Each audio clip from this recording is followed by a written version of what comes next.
Hey everybody, let's talk Joker.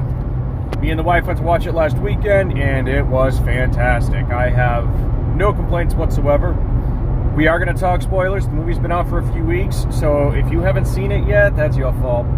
Anyways, fantastic. I really enjoyed the approach they took with his laughter and the reason behind it. You know, the nervous tick that he has and how it kind of just induces this laughter. It was actually unique, interesting, and creepy because it was laughter but with a almost sad, twisted purpose.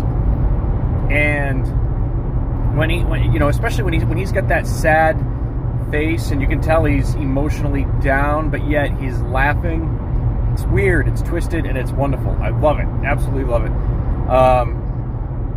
I really enjoyed it. I was really pissed off when the movie took that turn and you thought that he was Bruce Wayne's brother. I got really pissed off. I said, don't fucking do that. You know, everybody tries to do that. They did it with James Bond and Spectre, and it was horrible. Don't do that. But thankfully, they didn't do that. They corrected it and gave you a nice little twist. And I don't know. I absolutely loved it, especially that last, that third act. Woo! That third act was tense. It was awesome. When he's got the full Joker makeup on and he's got the green hair slicked back, sitting there backstage, that camera angle looking up at him, and you can tell that the wheels are turning and he's plotting. And just the way the series of events played out, the more serious he got as Joker and the more down the rabbit hole he goes, the worse society is getting, the crazier it's getting outside. I love all the people adopting the clown mask and carrying out those riots. And it's great because for the longest time, whenever I watched any Batman movies, cartoons, one thought that always came in, where do these supervillains get all these henchmen? Exactly where are they coming from? How do you get so many people to follow you? And they show it. They show how the mob mentality takes over, how they're looking at him like an inspiration. And, when he's on TV and he finally snaps and he blows away Robert De Niro, the shit hits the fan. When that camera pulls back and you're seeing all the TV screens talking about him on the news and all that, you really get the sense of this is how it works. This is how it happens. And, when he gets rescued in the car and they're carrying him out, I almost got a Christ vibe. You always see those pictures of when they're taking down the cross or when they're carrying him to the tomb. I almost got that kind of vibe from it. It was almost majestic. And I'm sorry, but when he wakes up and he doesn't quite know what's going on, and as it's slowly processing in his mind, he does that dance. I love that dance that he's got. And then when he does the blood smile, I got chills. It was fantastic. This, it's no Ledger. Ledger's always going to be in his own category. You're never going to top that. But this is easily on par.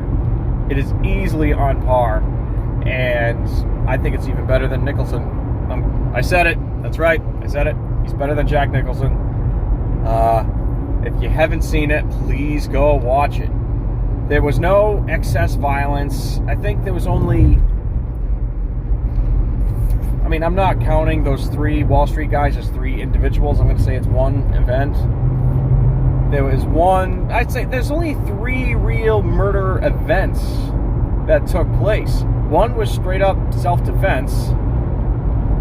And, the other 2, I guess you could say they're revenge, Or one could say justice, depending on how you want to look at it. It was great. It was absolutely fantastic. Please go watch it. Support this movie. I know now they're talking about how a sequel's not completely off the table. One can only hope. I would love to see more installments with this Joker. I don't know how it would work with Batman since the Joker's got, 30 years on him?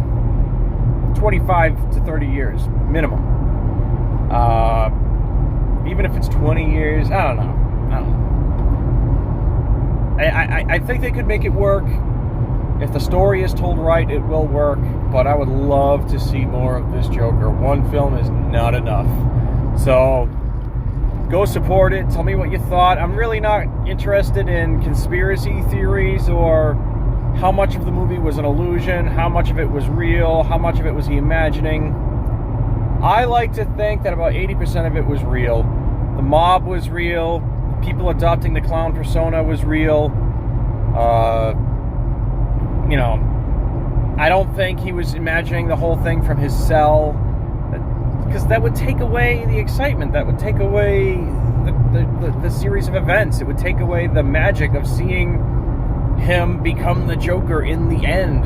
If he's imagining it all, it's a turnoff. It would ruin the movie, in my opinion. No, I like to think it all really happened the way it played out.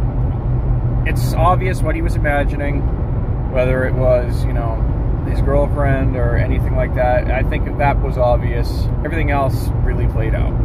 Let me know what you thought. I'd be interested to hear your opinions.